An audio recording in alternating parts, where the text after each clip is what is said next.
I was gonna say yes. All right. Call this meeting to order. I'd like to begin by acknowledging that we are in Treaty 1 territory in the traditional homeland of the Métis Nation. And to introduce the members of the panel today, I'm Linda McFadden, and I'll be chairing. Marcel Lauren Goat on my far left and Gisela Renfro on my left. Our assessor today is Matthew, right? Matthew Bronca. And Belen Rojo is our secretary. We'll be hearing applications for the revision of the assessment roll in accordance with the Municipal Assessment Act. The matters for which revision is requested have been described in each application, and we will limit discussion to those matters. The statements that applicants or the assessor make at this hearing are sworn testimony, and anyone speaking to the matters must be sworn in. Be advised that comparisons of assessments of properties are not considered evidence of market value by the Board of Revision. The Board of Revision is appointed annually by Council and is independent of it and the City Administration. It makes its decisions on the basis of the evidence provided at this hearing and issues a written order that will be mailed to all parties as soon as possible.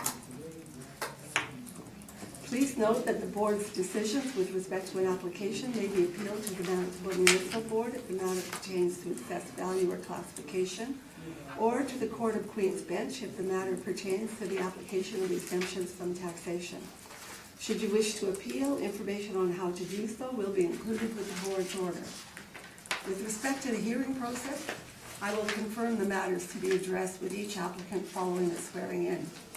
We will then have the assessor's testimony, followed by questions that the applicant may have, and then the applicant's testimony followed by questions.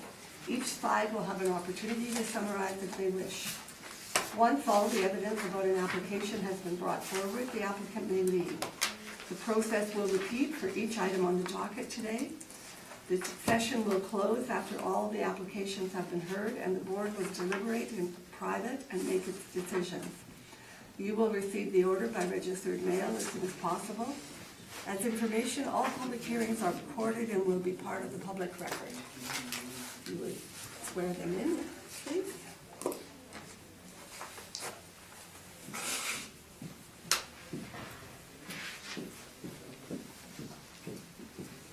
Please state your full name. Please swear that you will represent the truth, the whole truth, and nothing but the truth, help you God. Please state your full name. Jared Story. Please swear that you will represent the truth, the whole truth, and nothing but the truth, help you God. I do. Thank you. Thanks. Could I ask that everyone make sure their phones are on silent? And we will begin with 704 Kildare Avenue East. Would like to begin, Mr. Brockett? Okay.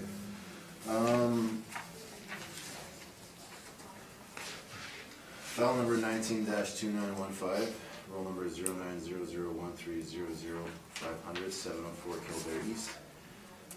Roll year 2020, it's an apartment reference date April 1st, 2018, assessed value $5,939,000. It's an apartment built in '69. We don't have an effective year built on the place. Very model, it's next to it. 65 suites, 0 indoor parking, 65 outdoor parking. Construction class D, water steel frame, exterior walls. Page 2, you'll see a request for income information, so they're going to hang their mailers in. For the purpose of just not talking about things that aren't relevant to this property, the appellant and I are within $20 in terms of net operating income. So it's predominantly a cap rate, I think, at this point, for the property. So if you go to, I guess I'll glance over income summary here briefly. 65 total units, 35 one bedrooms, 32 bedroom units. For 65 total, average monthly rent $820.41. You'll see at near the bottom of page 3, the City of Winnipeg is using a 5.3% cap rate. Last time at the Board of Revision it was lower and they used a 5.5% cap rate. So our cap rates, I'll just go over this very briefly because we're late in the season now and we've heard it 100 times. Page 4A shows a chart of an example of some sales that took place during the reference period. The third table from the top is our multifamily table, shows a range of sales between 4.03 and 5. They're not meant to be comparable specific, they're just to substantiate the model-derived cap rates that are assigned by our multiple regression model. Page 5 is our overall cap rate chart. Here's the ranges. And page 7 to 8 are the two most recent mailers. One thing that is to note, on page 8, you'll see the repair and maintenance line. They're reporting $472,264 in terms of repair and maintenance. So when you divide that by the number of suites, on a per unit basis, you're looking at $7,265. So it looks like they've been doing quite a lot of work there lately to bring the place up. You'll see on page 9, I was able to get a few pictures off the computer. So the outside, and then you'll see the kitchen and the bathrooms. So it's like they've updated some stuff, but it's just a basic standard. It doesn't look like it's granite or anything extreme to that. So summation, it's cap rate issue. We're using 5.3 as per our model. Thank you. Thank you. Questions for Mr. Verocchio?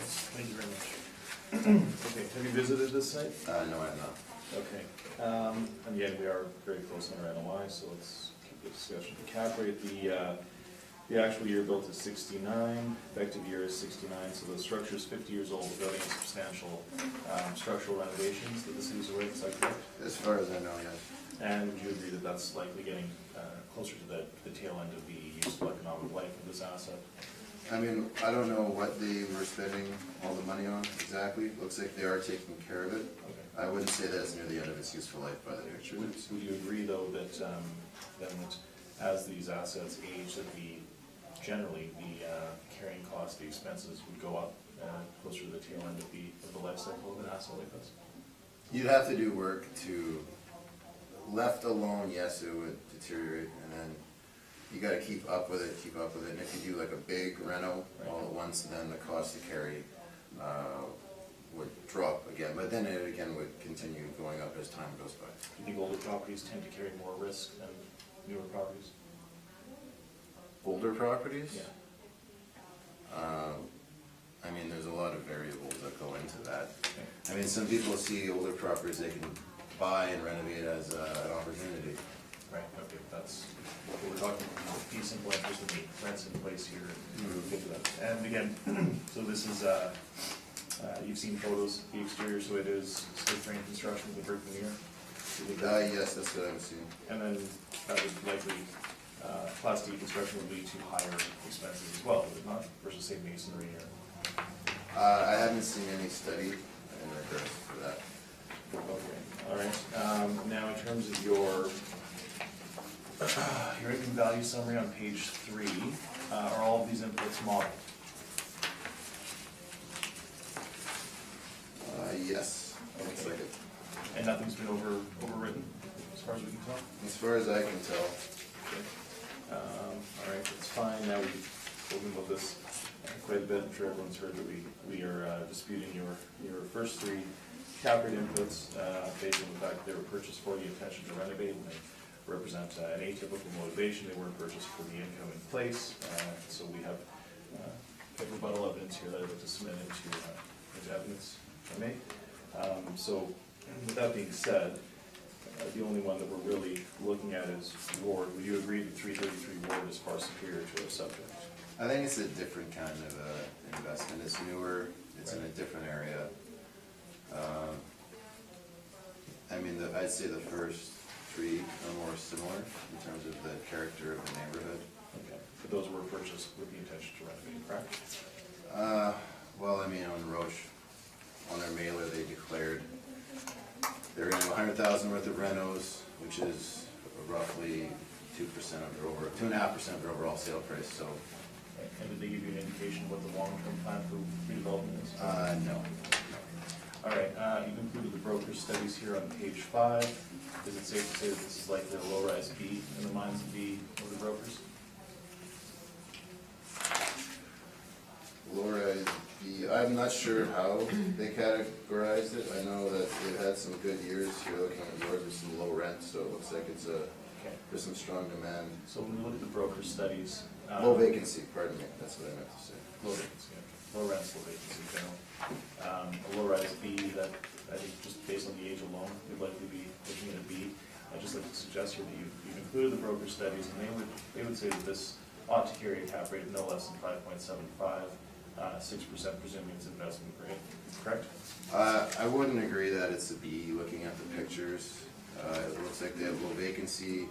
They've done, coming up to $500,000 worth of work in 1 year. When you think of some of the places that are in some of the other neighborhoods in the city, I'd say it's a far cry from a low SP. Okay, that's for investment grade though by the broker standards, correct? So you're saying that it's likely between a 5.5 and a 6% cap then, based on the broker's evidence you've seen? I haven't seen details of the broker's study. I'm saying 5.3. Okay. And just to confirm, these are the current marketing photos that you've included? Yes. Okay, thank you, those are my questions. Mr. Longo? Only because you said cap rate previously was set at 5.5. Mhm. Has it gone up or down since last time? Cap rate. The cap rate, the board decided to bump it to 5.5, and we're at 5.3, so we're right around what it was last time. Okay, no further questions. Do you have a question? I have no further questions. And I have no further questions. Go ahead, Mr. Stewart. Okay, 704 Kildare Avenue East. This building was built in 1969.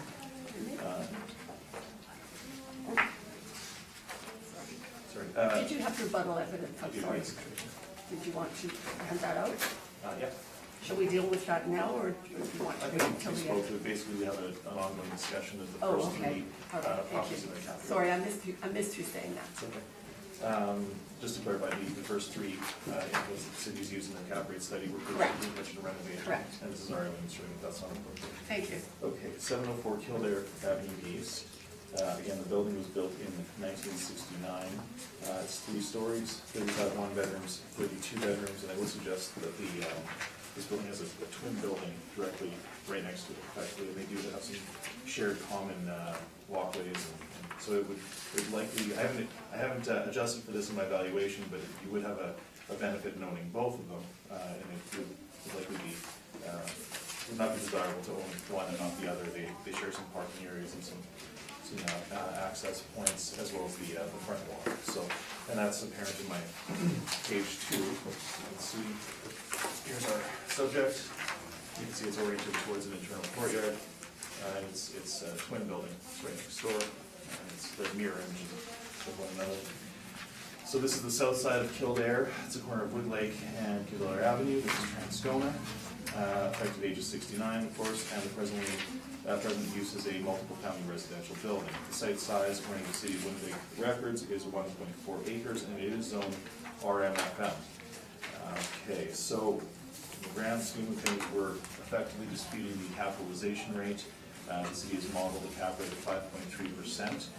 We've instead applied a cap rate of 6% based on our office cap rate study that we've provided to you. And if you look at our table, what all of our research boils down to is an asset built between 1960 and 1974, barring any sort of unforeseen or atypical issues, ought to carry a cap rate of 5.75 to 6%. We use 6% in this instance. This is an older building. Again, it is from 1969. I would suggest that we are getting into the end of the useful life of the asset. which will cause costs to go up, and there are some other issues there. So we've elected to use a cap rate of 6%, and as the assessor said, their NOI is 314,768, whereas 314,788. Not sure if I've seen that close before. When we capitalize that value, we come to an indicated market value of $5,246,459, rounded to $5,246,000. So we do respectfully submit that the value for this realty cycle ought not to exceed $5,246,000. And barring any questions, that is my presentation. I will note that I do have photos in the back of my brief, but they are, I believe, exactly the same current marketing photos that the assessor has used in his brief. So I'll entertain any questions now. Thank you. Thank you. Mr. Maracus? Here's just some cap rate rebuttals. There's some sales mailers in regards to some properties that are in the Altus cap rate study. I've been handing this out all season, so I'm just gonna submit it. I'm not gonna speak to it Okay. in particular, because I'm sure you've heard it all. Is this for all of the? Yeah, and I got some more copies too.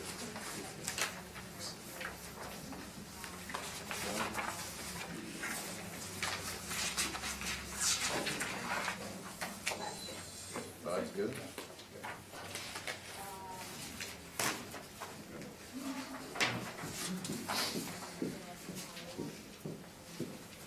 Okay, so, I mean, we're similar in regards to net operating income, but I just have one question in regards to the repair and maintenance and the mailers. Like, it looks like for 2015, we got 118,030 for R&M. Yeah. And then on the 2015 mailer, it says 472,264, but there's no breakdown. I'm just curious how you're able to tease out that number. I'm sorry, you're looking at the 2017 mailer? I'm looking at the 2015 mailer. Oh, 15, okay. It's near the end of your, Yeah. so basically, the number's a lot different than what was used in your stabilization. I would assume that there's probably some capital involved. Yes, And there that- would be, because it's fairly high, right? So we Yeah. took CapEx out, and we put use the appropriate number. Now that comes to 1,800 per suite, which is a little high, but probably not atypical for a building of this vintage. And again, we're within $20 on NOI, so. Yeah, I'm just, you don't, just in regards to what they did, like, do you know, like, how that 118 was arrived at? Yeah, we look at the ledgers, and then we take out any CapEx, right? Oh, okay, but there's no ledgers in the brief here, is there? There's no ledgers in the brief. Okay, I don't wanna belabor that, because we're the same for net operating income. And then, so this one is 65 suites, so what is that on a per unit basis? Looks to be 1824. Would you read that significantly higher than any of the R&M per unit of the sales in your cap rate study? It would be higher, but this is all site specific, right? Okay. Have you inspected the property? I've done an exterior, yeah, I did the appeal on the building next door, as well as the building next door to that, so I've done most of the multi-families on this block of the cycle, yes. Okay. And just jumping from 16 to 17, do they get a rent control exemption following the almost $500,000? It would appear that way based on the potential gross rent, yeah. Okay. There's also, let me just point something out there, in that 17, there's a high degree of discounts, which is not currently captured by the city's model, so that's improvements not to point that out as well, and that's in our sheet, so. Okay. Those are my questions, thank you. Mr. Rondo? Was the sister building next door done already? I don't believe so. I noticed that the sister building has some corrugated siding wrapped around the outside. It looks to be, I would say that this one's likely superior shape to its neighbor, yeah. But they're both one economic unit, they just happen to be on two separate Yeah, titles. that's right, yeah, they are. So it never got appealed. Oh, I did They were get both a deal. Yeah, It did appeal? yes, I have it, yeah, So it's been before here, it has, yes. Yeah, and it was, I believe it was. it was reduced. Yeah. I got the order here if you wanna know what it is. I think we actually did it together, and it was sort of odd that they weren't on the same. yeah, that's what, Okay. but they're sisters, so. Yeah, But yeah, What was it reduced to? Rob did this one. It was reduced, from 6,930,000, to 6,832,000 on an adjusted NOI and a 5.5 cap. And that's exact, but they got the same Big amount of suites in them. yeah, Same amount of suites, yeah, they're virtually identical. and yet, Did that one have an effective? I don't think so. both buildings same year.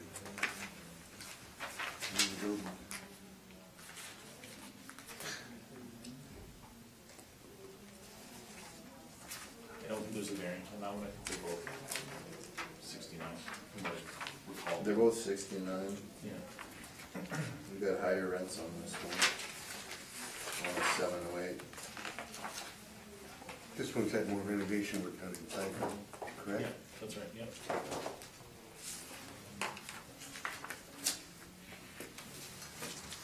Okay, I got no further questions. Question? Yes, I'm just wondering if you know what the nature of the renovations were to 704 Kildare East. Yeah, they would appear, excuse me, they would appear to be cosmetic and upkeep. They don't appear to have elongated the effective useful life. You can see the photos. The interiors are, Yeah. appears to be flooring and cabinets and things of that nature. I didn't see any permits. Again, I'd be speculating, but my understanding, based on the fact that there isn't an age variant, unless one is forthcoming, is that it would be cosmetic, but I would be speculating based on the fact that there aren't any permits or any electrical or structural work anywhere. And can you tell me what the occupancy rate is? In terms of Or age. maybe it's in here somewhere, I just haven't come to it yet. Yeah, no, they're generally okay with vacancy. It's, you know, it's within the norm, whatever not, so the 3% is reasonable. We have 1.5% in 15, 0% in 16, and 4.4 in 17, but there are discounts in 17 as well, so. And can you tell me what the occupancy rates are for the sister property? Not off the top of my head, I'd have to have the final in front of me. Okay, I think that's all my questions, thank you.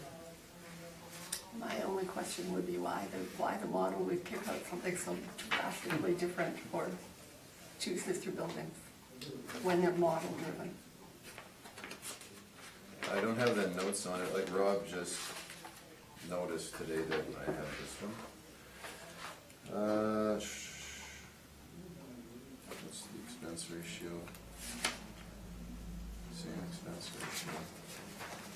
It has higher rents assigned to it. The other one? Yeah, the other one has higher rents assigned to it. And That was according to the model. that was according to the model, and I've got Altus's breakdown here too, actually. So, I've got too many papers flying around. Uno momento.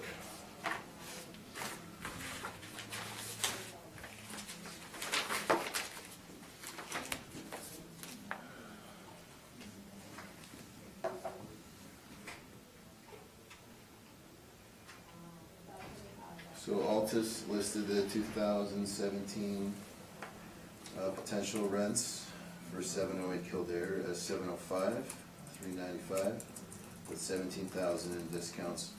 So they have a after discount potential market rent of 688, 039. And we have potential market rents for the property we're talking about today is 637. 875, so Interesting. those are getting higher rents now. Okay, that's all my questions, thank you. Any summation? I'm good, thanks. All right. Move on to 716 Kildare. We're looking at value today.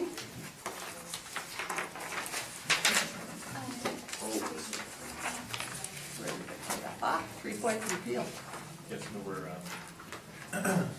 only talking about value, it is actually exempt, so I believe the owner pulled that out and protectively checked off the Okay. boxes. So we're not talking about classification, we have the correct classification on the property, so we're talking about value, and I believe we have a, Yeah, we do. we have a record. So is this withdrawn then? No, No, that's, The two other points of yes, appeal yeah, are just withdrawn? simply Is there value, paperwork we for can that? all sign off. Okay, I will get that. Or we can just confirm. Okay. Sorry, Confirming the, Yeah, pardon me? confirming. We'll just those 2 confirm it. points. Okay, Yeah. right. so for Go ahead on value, the value. yeah, Jared and I had a chance to talk on a bunch of these properties, actually ahead of time. So, for this one, I reviewed, the numbers here and we came to an agreement. So, I'll give you the breakdown on what it is. So essentially what we're doing, we're very close in net operating income. So we're gonna go with the applicant's net operating income and a 5.5 cap rate. Now, there's two liability lines here, so I will give you those numbers. So for CC 40 school tax exempt, we've got 4,321,000. And then for CC 40 taxable, just the 71,000. So for a total Is how much? 71,000, it didn't change for the taxable portion. And then overall assessed value is reduced to 4,392,000 total. We would have done the 15 one, but I believe the applicant didn't get back to representative. You're in agreement with that? I agree with the quantity, yes, thank you. If I could just reconfirm that's 4,321,000 for the exempt? That's for the school Okay, tax. and 5,392,000 for the total. 4,000,000. 4,392,000. Thank you. All right. 696 Kildare. We're looking at amount of assessed value.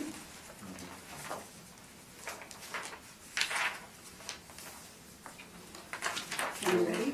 Yep. Just get set here for a second.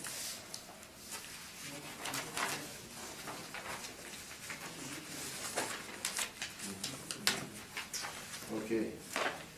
File number 19-2524, roll number 09001285,696 Kildare Avenue East.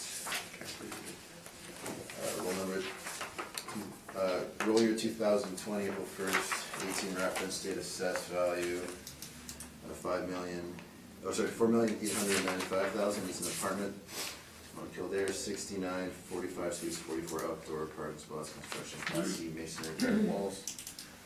Last go around the Board of Revision, it was reduced from 5,104,000 to 4,541,000. And they used a 5.5 cap rate on that one. Again, this one, it comes down to cap rate on this as well. Just glancing ahead, we're within under $1,000 of each other. So page 3 shows the income value summary of the 45 units. We've got 21 one-bedrooms and 18 two-bedrooms, 6 three-bedroom units, are 5.3% cap, and our average monthly rent is how our mall-driven estimated market value is arrived at. See if I have pictures for this one. If you go to page 10, there's an ad that I was able to pull off the computer. And there's pictures that follow afterwards. So it looks like they have done some work inside of the place. But again, it looks basic in nature. So we are, summation, we're highly similar in terms of net operating income. So it comes down to a cap rate issue. Thank you. Further questions? Thank you.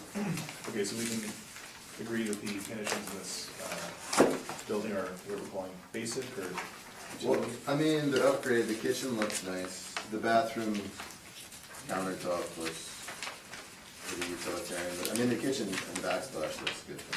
But that would be captured in the rent that you bring. Yeah, we're not apart in terms of We're- net operating income. Within $500, I believe, so that's fine. Now, did you notice you have that ad? Did you see that the parking is included in the rent? That's what it says, yes. Yeah, page 10. It also says there's a balcony. There's no balconies on this building, are there? From the one picture, I don't see any balconies. Okay. Maybe one balcony that people can stand at the back, I don't know. I'm gonna assume you didn't visit the. I haven't had the chance to inspect any of those. Okay, it's fine. Actually, your built again is 69, and effective year is 69. Yes, we don't have an effective date. Okay, did you look at the permits that were on this board? No, I did not, I don't believe, hang on, let me see. Did I include any in the brief?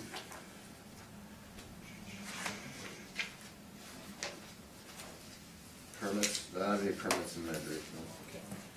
It's on the back page of my brief. if you wanna take a look. It goes back to 02. All right, so page 3 is your value summary.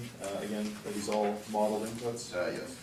Okay, so no, and is it safe to say that no site-specific analysis of any of these properties was conducted today, it was simply modeled? Well, I mean, we got a couple, I looked at all of the mailers, obviously, and took all that into consideration.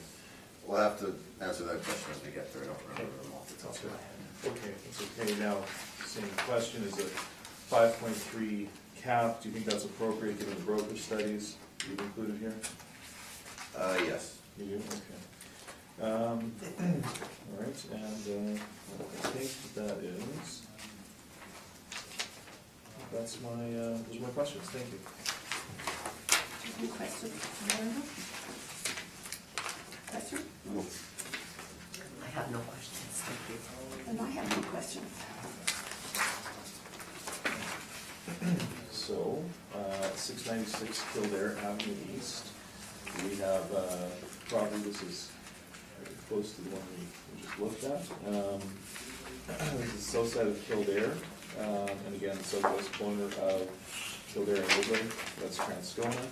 2.5-story building built in '69, presently being used as a multi-family res building. The site size, according to the assessment department's records, is 1.2 acres. And again, we've got 45 units with 21 one-bedroom units, 18 two-bedroom units, and 45 parking stalls. We can see that the parking is generally included in the rent. Okay, so again, I look to our cap rate study. Now we are disputing the assessor's cap rate of 5.3 for the purpose of this assignment. We're instead using a cap rate of 6% based on our study. And again, we suggest that an asset built between 1960 and 1974, barring any other adjustments, ought to carry a cap rate in the range of 5.75 to 6%. Okay, so if you follow me to page 6, this is my income summary. Now what we do is we take 3 years of income statements and we attempt to stabilize it into what we'll call a most typical year to come to an indicated market value of the reference date. Now, this is consistent with our methodology across the board, but you'll see our effective gross income is actually higher than the city's. That is line, that's been cut off, that should be line 13. We're at 550, the city's at 511, but we do add our actual expenses, which give us an actual expense ratio of 52.9%, where the city is modeling 49.3%. The only anomalous input here would be in the repairs and maintenance. We can see that they are higher in 13 and 14, and basically every year, except for 2016, we have a higher than average repair and maintenance, but again, we stabilize this into what we'll call this typical year, so we've used a stabilized iteration of the 2016 number, which comes to 83,827. So when and again, we're very close in terms of our NOI, we're sort of taking different routes to get there.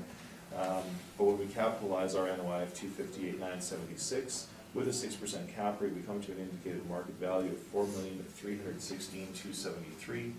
And so we do respectfully submit that the value of this asset ought not to exceed $4,316,000 for the 2020 realty cycle. Now, I've included the interior photos, and identically to the same marketing photos that are available online. This is been offered to the market. Cruise that at your leisure. I have included the mailers, the rent rolls, and at the very last page, I have included the permits.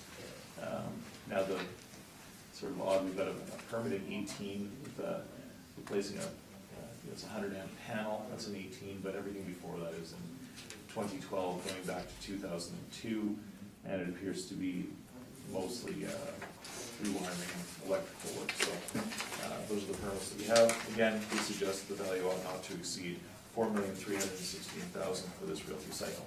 Thank you. Thank you. Mr. Bill.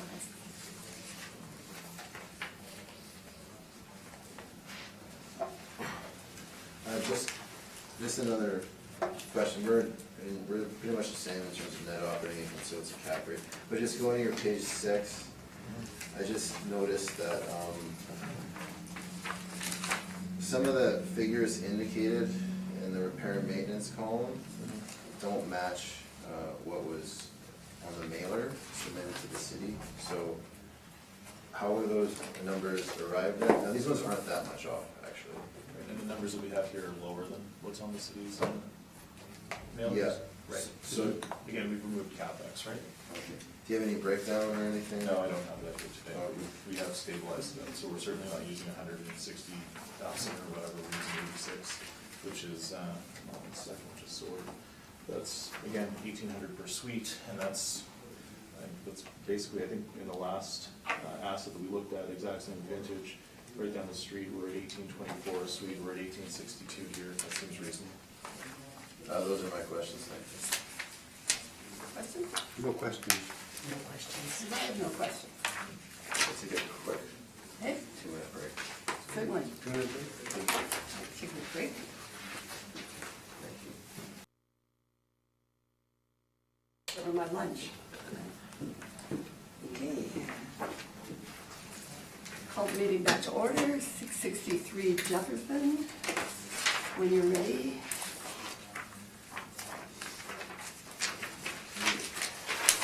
These buildings are all the same age today. Basically, seen them all before. All right, file number 19-3630, roll number 11041654,000, 663 Jefferson Avenue, roll year 2020. Assessed value $1,074,000. It's an apartment, 1969. We have an effective year built on it. Pardon me. 18 suites, 18 outdoor parking spots, construction class C, masonry, bearing walls. You'll see on page 2, everything with handing in the mailer. Page 3 shows our model income value summary. 6 1-bedrooms, 12 2-bedrooms, 18 total units. Average monthly rent assigned by the model is $629.78.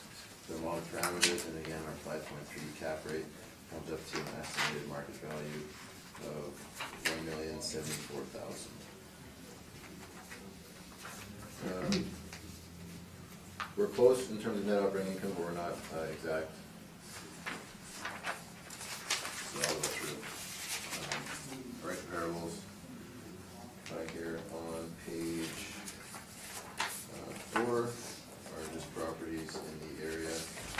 The first property looks like the average monthly rent is a lot higher as per our model. I would ask the board to just disallow record problem number 1 from their analysis because it's getting 1209. Comparables 2 to 4. Because it's what? It says it's getting average monthly rent of $1,209. So that's not the same type of investment. Comparables 2 to 4, however, do bracket the subject property. They are predominantly 1 and 2 bedroom units of the same vintage and the same construction class. Capitalization rate evidence. page 4A and 5, you'll see the mailer starting on page 7 is our most recent mailer. They're declaring gross potential suite income at 100% occupancy at 136,500 in terms of something they can get. It looks like we're pretty much bang on in terms of comparing that to what the model is giving it at 136,032.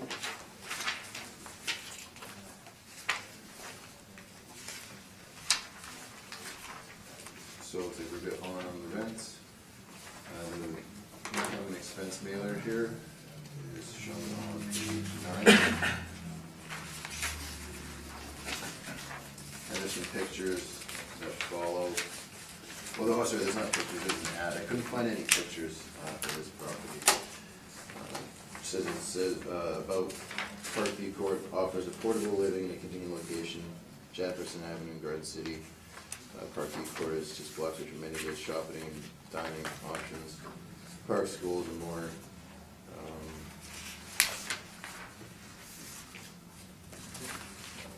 I believe it's pretty close to, yeah, it's like Jefferson and Sinclair, I believe. I drive by this one all the time, actually, I live right around here. So 5.3 to cap rate like all the other buildings for the 1969 vintage. As it's affordable type of accommodation, we don't have an effective age on it, and our potential gross income matches what they're saying we can collect. That's my evidence, thank you. Thank you. Question? Yes, just a few, thank you. Okay, so 663 Jefferson, now you mentioned, this is Jefferson and Sinclair, so this is 2 doors down from the old Gary's Deli, if you remember that.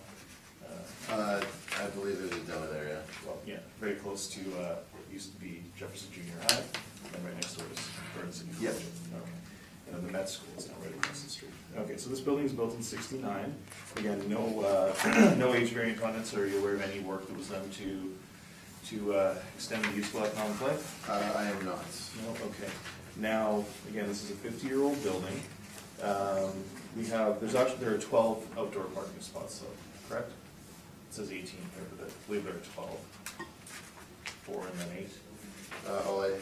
All I have is what the model says in terms of parking spots. Okay, so I guess I'll ask then, if we do take what the model's kicked out and accepted it, but have we done any site-specific analysis? I have not inspected the property. Okay, now, the sales history, have you looked into any of these sales? No, I did not. There's about 6 sales of this property between 2005 and today, and we've got 3 in 15, 16, and 16. Did that strike you as odd? Well, a bunch of them are dollar sales. That's fine, I didn't see any. Considerations that don't match or values. I don't know if there could be other properties involved in that sale. Okay. So I'm not sure. I didn't look into it. I didn't put any weight on it. Okay. Can we agree that the average monthly rent in this property is reasonably low?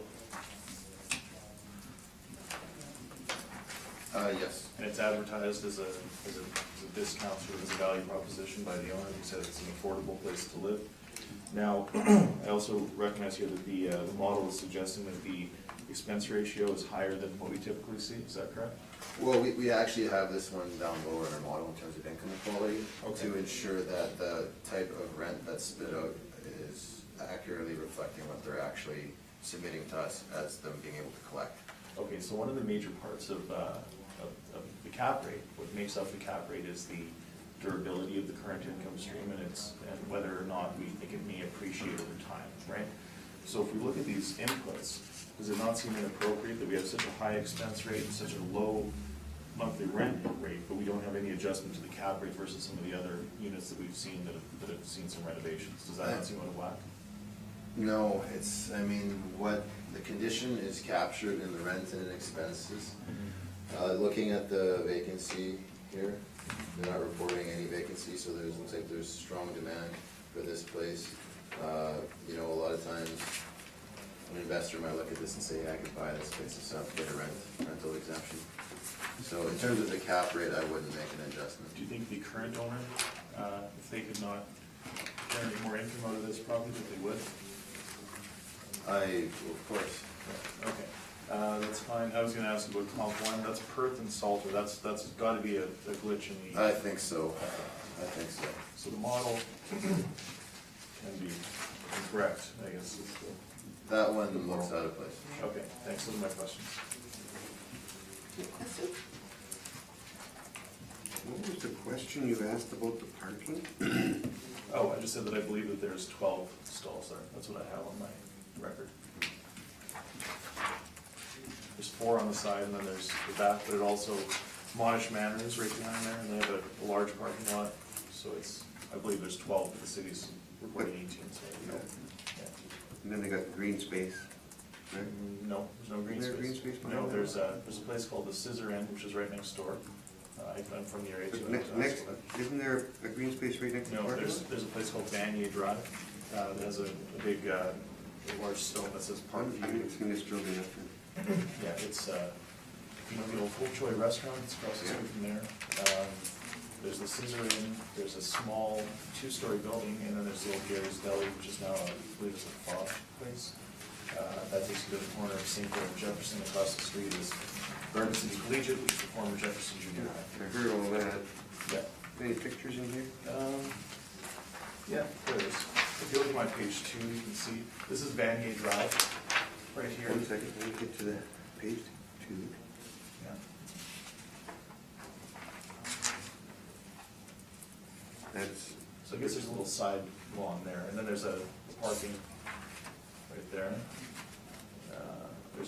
There's our subject, there's the Scissor Inn, there's the old, there's a 2-story duplex, I suppose, and then the very corner of St. Clair and Jefferson is the former Gary's Deli.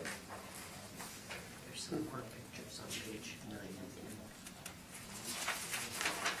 10. and, Including the parking spaces, but I can't count them. oh yeah, oh, I see, that grass is on, next to the parking lot. Yeah. It's on the side of the building you're telling me. Yeah. There's 4 there, and then there's some across the back, but it's, I just remembered the grass patch. oh, okay. Thank you. Yeah, I actually remember this because I've been there. Yeah.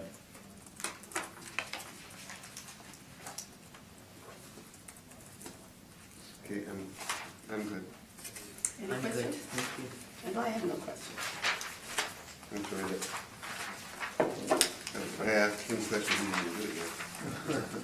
All right, 663 Jefferson. We have a building, a 3-story building built in 1969, again with 61 bachelor units and 12 2-bedrooms for a total of 18 suites.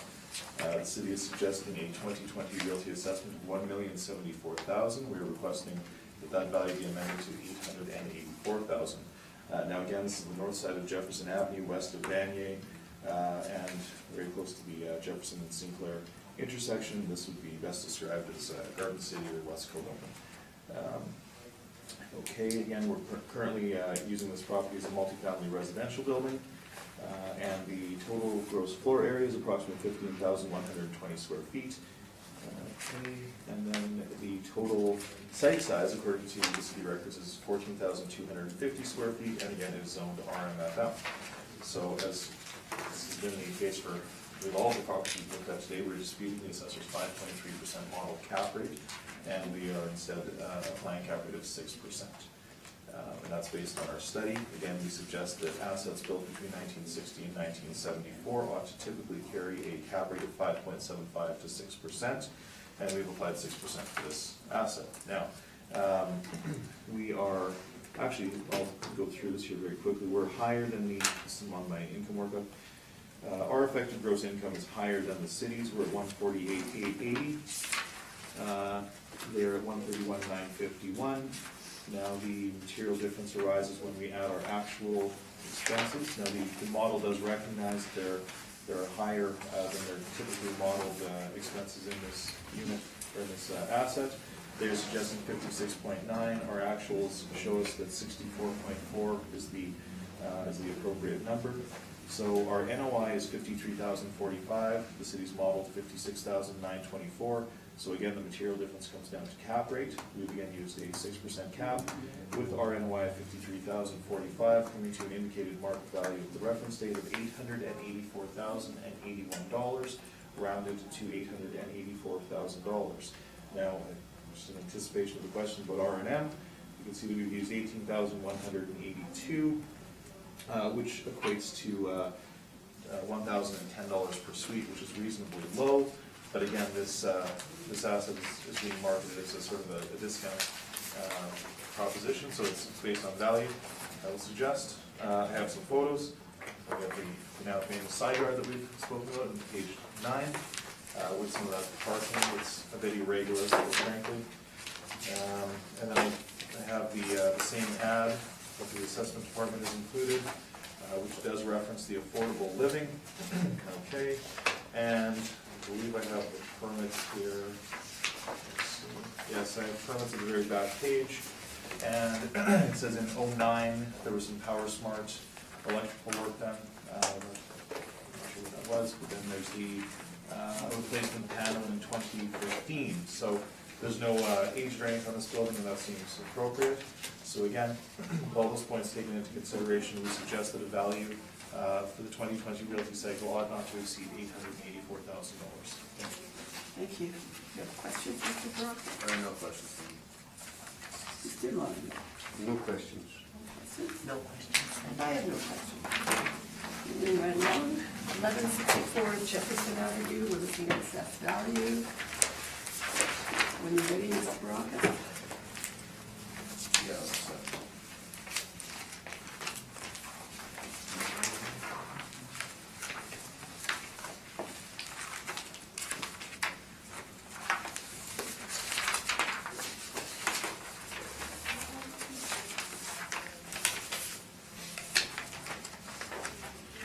This must be the other one you had a record. This one, I don't think we did. Okay, file number 19-2118, roll number 050040331100, 1164 Jefferson Avenue, 2020 roll year assessed value, $2,473,000. It's an apartment, one building, 2 stories, 1973, effective year built is no different. 21 suites, 21 outdoor parks, plus construction, Class C masonry, bearing walls. Last time at the board, it was confirmed at $2,067,000, and they used a 5.25 cap on it. In terms of net operating income, we're pretty close. I'd say we're within $3,000 of each other. The difference, $128,000, $131,000, so it is predominantly a cap rate issue on this one as well. Model parameters are found on page 3 of the 21 total units. We've got 1 bachelor, 9 one-bedroom, and 11 two-bedroom units. Right comparables are found on page 4. And the mailers can be found starting on page 7, showing their total income, what they're reporting. So you can see on page 7 they're reporting $136,446 in terms of net operating income for 2017. We're assigning them $131,057, so we're a bit below. It's probably a cap rate issue. Pictures of the property we found on page 7, or rather page 10, rather. So looks like someone was able to get in there and do an inspection. I think there's been some work done to it to keep up necessary repairs to ensure that the building continues to operate without deterioration. That's my evidence, thank you.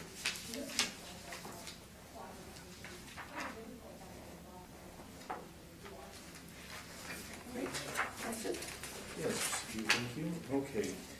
Excuse me, so have you visited this property? I've not visited any properties on the dock. Okay, great. Now, these photos, these are not marketing photos, This is us, yeah. pardon me? Yeah, we went and inspected the property. Okay, so somebody from the department inspected the property and there was no age variant adjusted, correct?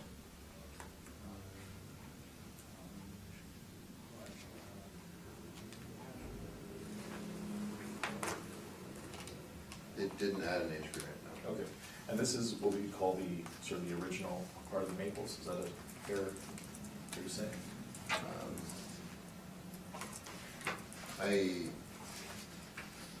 It's on Jefferson. Okay. Do you have general familiarity with the Maples? More so the Jefferson area, not the Maples. Okay, I grew up in the Maples, so I love them. Okay. Love with Maples.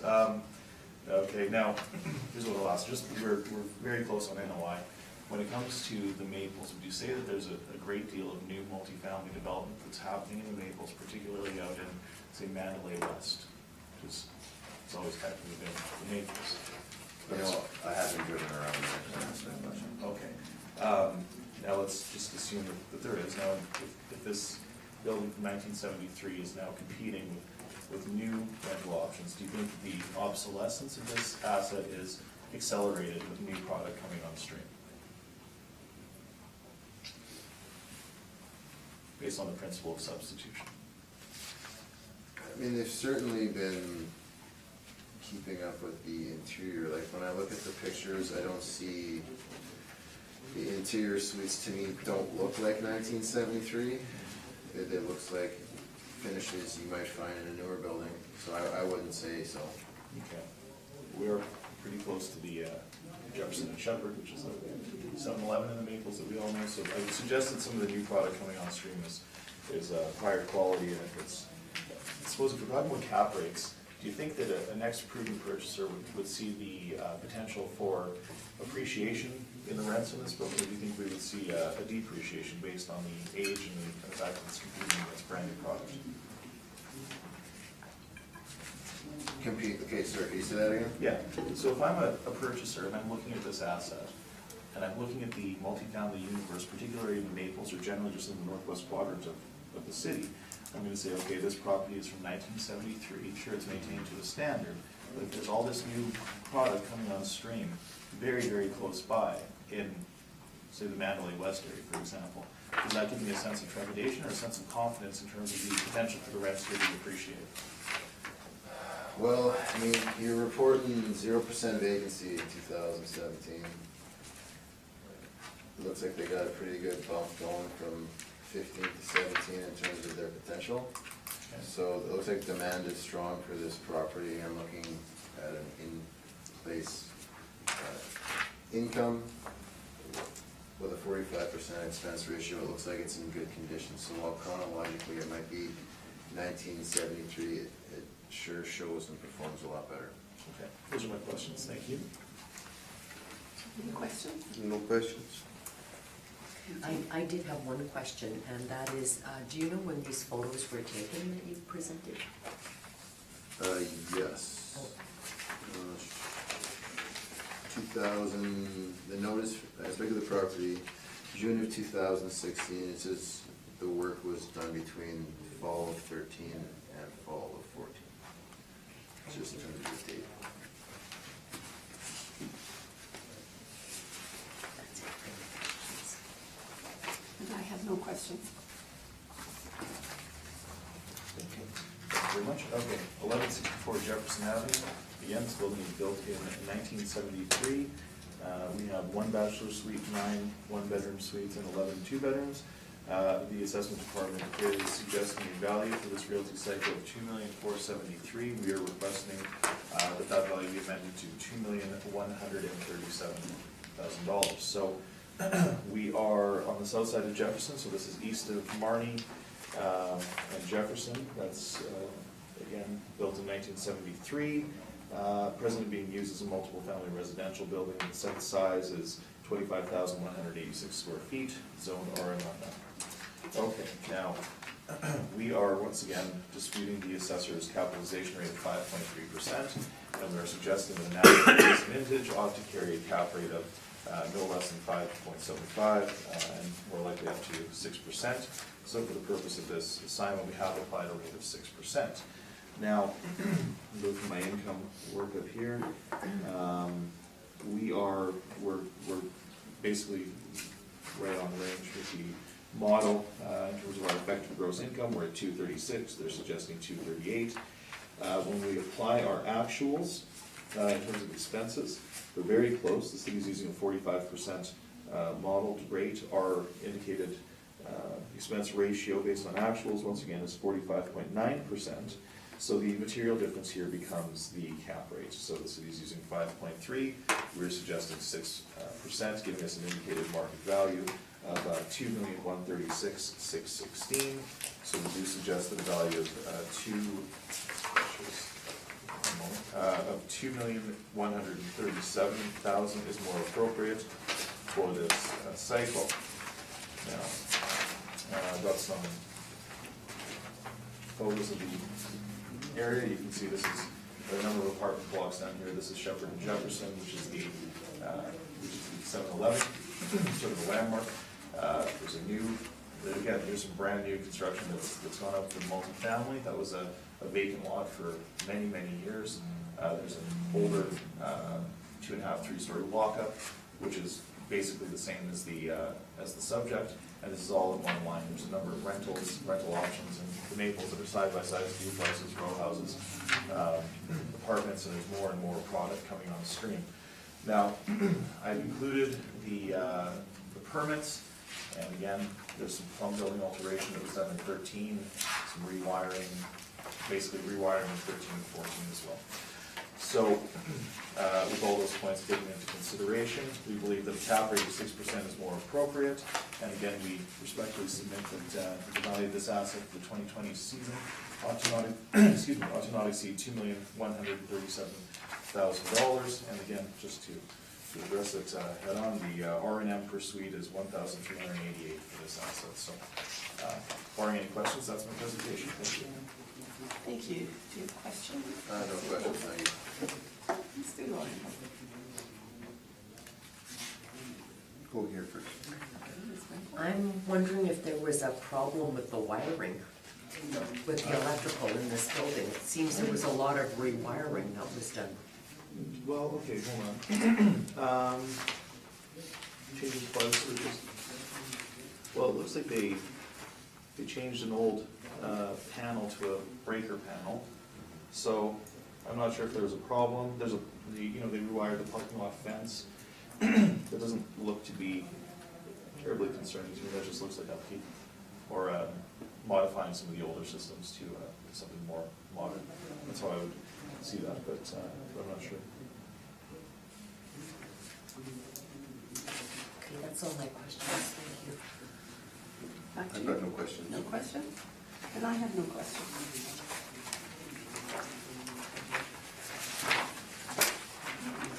We'll move to 20 Pipeline Road, looking at assessed value. And just as a matter of housekeeping, I spoke to the assessor. I reviewed the workup. There's an error, and so I did recalculate, and if it's... That's fine. Yeah. Okay. There was CapEx in the All right. so I removed it to get the correct opinion. Thank you.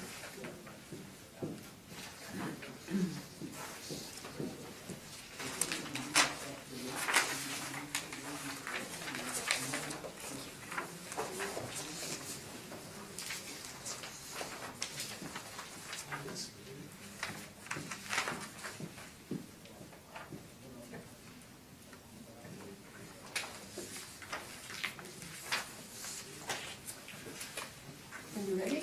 Yeah, just give me a second.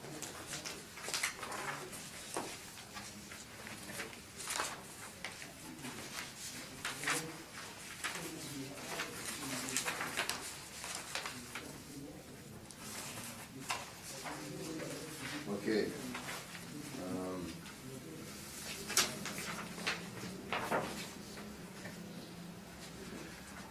File number 19-2925, roll number 0500525840, 20 Pipeline, 2020 Royer, assessed value $5,821,000. It's an apartment, one building, 3 stories, 1972, no effective year built on it. 51 suites, 60 outdoor parking spots, construction class C masonry bearing walls. Go to page 2, you'll see the request for more information, and the mailing zone. Page 3, 27 one bedroom, 24 two bedroom with 51 total units. Our average monthly rent is at $1,049.90. With our model parameters, and again, our 5.3 cap rate.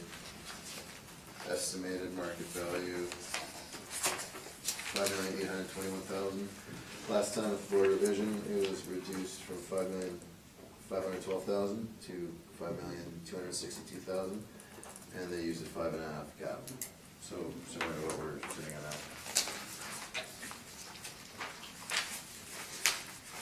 You were 6.5? 5.5.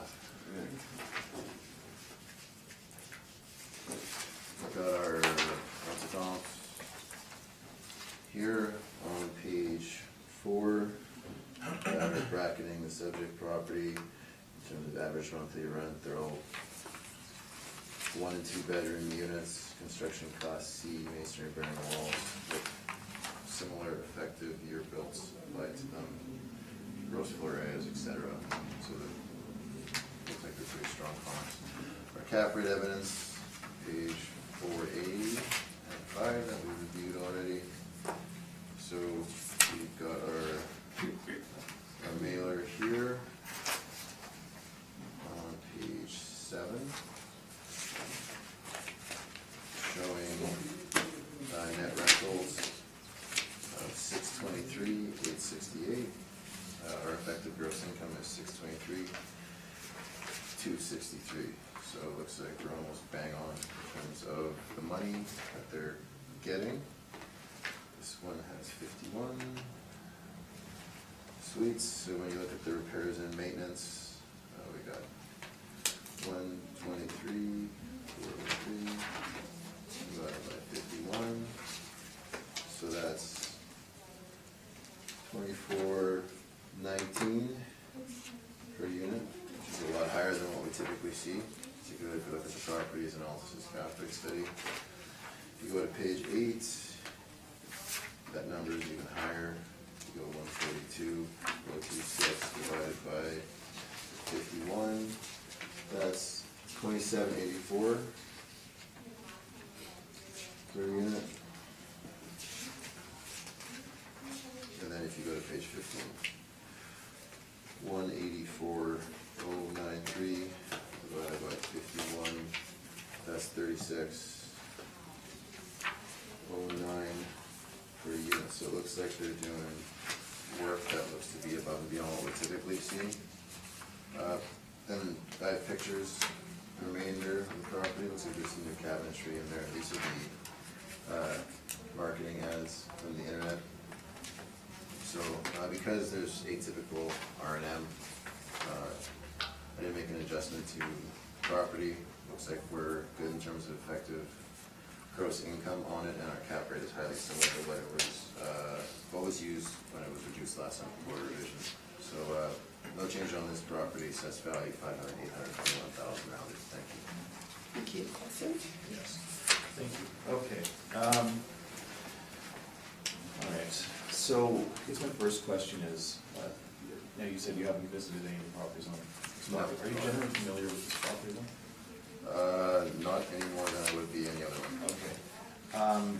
Now, does this, is this do you suppose this is a limited dividend project from the 70s that was likely built under the MERV incentive?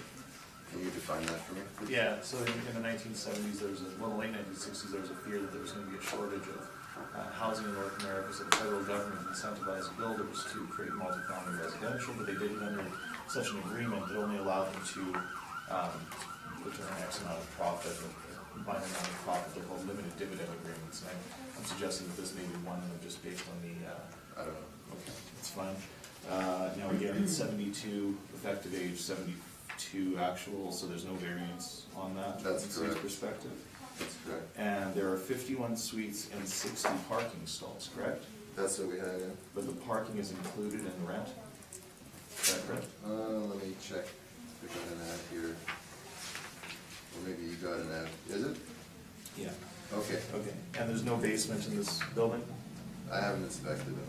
Okay, but just on your records here, it shows 0 basement area? That's correct, yes. And again, I'll suggest we are in the old section of the Maples, and a trick to know is if all the streets start with M, you're in the old Oh. Maples. Huh. Mabry, Marbury, Masterson, anyway. Okay, so that's where we are. Oh, pipeline, pipeline is pre-Maples, I guess. Pipeline. But, so I guess my question from the previous is that if we have new product coming on stream, then a building from 1972 will likely have accelerated obsolescence. Does that not seem logical to you? I mean, your workup doesn't show, it shows next to no vacancy, and it looks like they're putting money into it. Doesn't look like 73 on the inside to me, so Okay. I think it's good. But we have to incentivize with parking, and we're likely going to have to further induce people to compete with the new product, and that's principle of substitution. Well, incentivize included in the rent. Right. Okay, did you note the discounts, the rental discounts in this property? Yeah, Okay. there's discounts. Looks like they got some kind of RTV bump actually. Closer. All right, so page 3, everything here is modeled, is that correct? Yes. Now, the expense ratio is slightly higher than what we've seen before, and I'll ask you again, do you not think that if the expense ratio is higher, the city's recognizing that it's the carrying cost of this asset will be higher, presumably they will continue to be higher, do you not think that an adjustment to the cap rate should follow? No, that's captured in the rent and the expense The ratio. cap rate is captured in that? No, the condition of the property. Okay. All right, now, your rent comps, it's fine. Okay, no, it's okay, doesn't matter. I suppose those are my questions, thank you. Thank you. No questions? No questions? No questions, thank you. No questions, carry on. Thank you. Okay, 20 pipeline. We are in the older section of the Maples now. I handed out my amended value, and I do apologize. I give it a second look, and I can see that there was, in conversations with the assessor, we saw there was some CapEx included that was not appropriate, so I adjusted my value. Originally, I was seeking somewhere in the range of 4.5, but with the removal of the inappropriate inputs, we come to an indicated market value of $4,675,000. So that's the value that we'll be using. I'll be referencing the second sheet that I have. Okay, so this building again was built in 1972.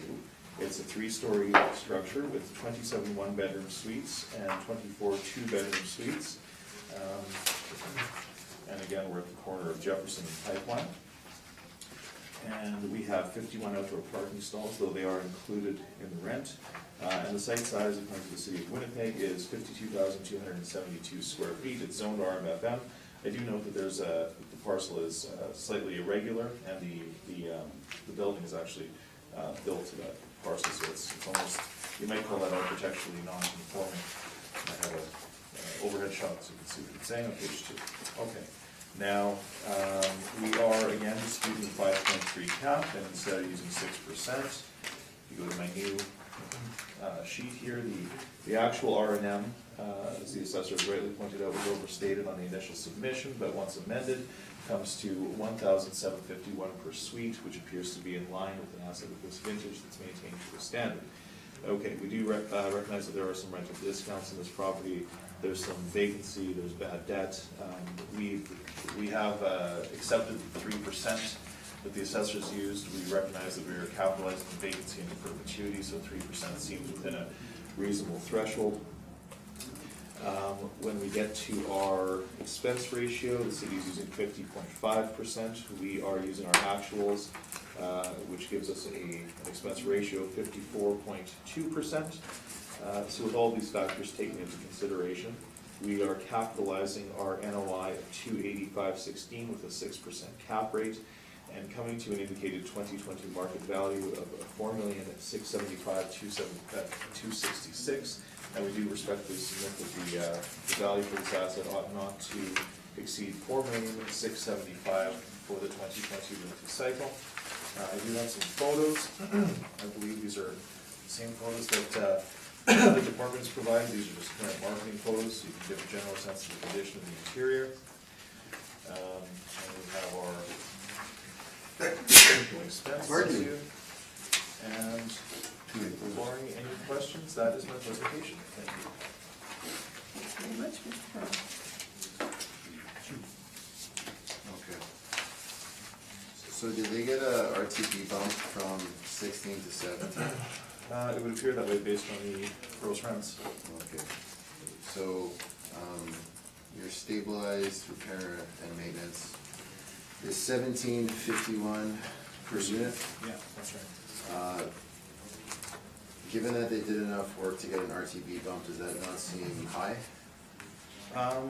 Does that not seem high? No, I think that as these assets age, that there are going to be generally higher costs to carry them. So I think 1,700 for on a per suite basis seems reasonable. Okay. And you used, it says you averaged 13 to 17? Yes, that's correct. And yeah, and 13 is not invisible. I apologize for that. So you don't have 13 or 14? I don't have them in here, no. Okay. So, if, I just want to compare, if you go to page 7 of my brief, because yours aren't numbered, so it's just quicker for everybody. Sure.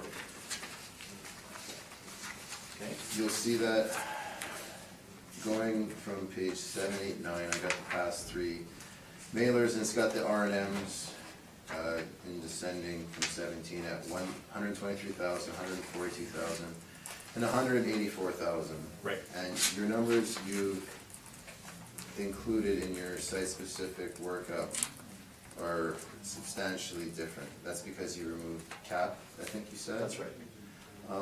Might it be crucial for the Board of Revision to see those ledgers, to see exactly what was removed, so they can confirm?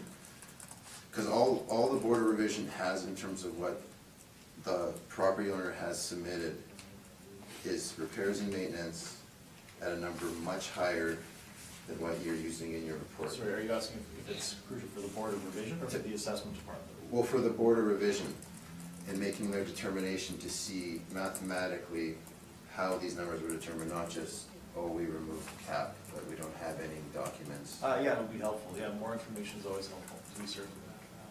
Okay. Is there a strong demand for this property with its 0.7% vacancy rate? Well, we are looking at, okay, so again, if you're familiar with the multifamily universe in the Maples, there's a myriad of options. There's a huge amount of duplexes, or I should say side-by-sides. There's a huge amount of new product coming on in Mandalay West. So there's demand for multifamily rental space in the Maples, to be certain, and the market is responding with new product. What I'm suggesting is that as time goes by, we're going to see an accelerated obsolescence of assets like this, and we're going to see a higher rate of what we call inducements or incentives to get tenants in the building. So, and really that's where that's probably why we're arguing about the cap rate. It's, if I'm an next potential investor, by the principle of substitution, I'm less trepidatious about a new building than I am about an older building from the early 1970s. Those are my questions, thanks.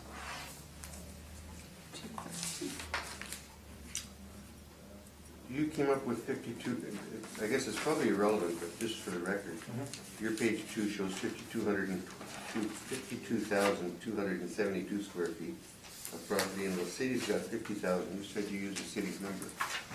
Yeah, that's the number that I have from the city, so. How come he's got 50,000? That's a good question. Yeah, I'm not sure, that could be, I don't think that's changed. I'll have to check that from year to year. Somebody's wrong. Yeah, I don't know. You won't worry about it. Good point. I'll check.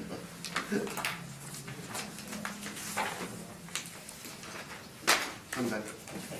You indicated that there were bad debts, but I don't see anything with regards to bad debts on your income and expense history. Okay, let me just, we do have reported, oh, I'm sorry, no, not bad debts isolated, it's, yeah, no, that is just vacancy, that's correct. Thank you. Yeah. And I have no further questions. Perfect. Thank you very much. That brings our hearing to a close. Excellent. Sounds good to me. Thank you.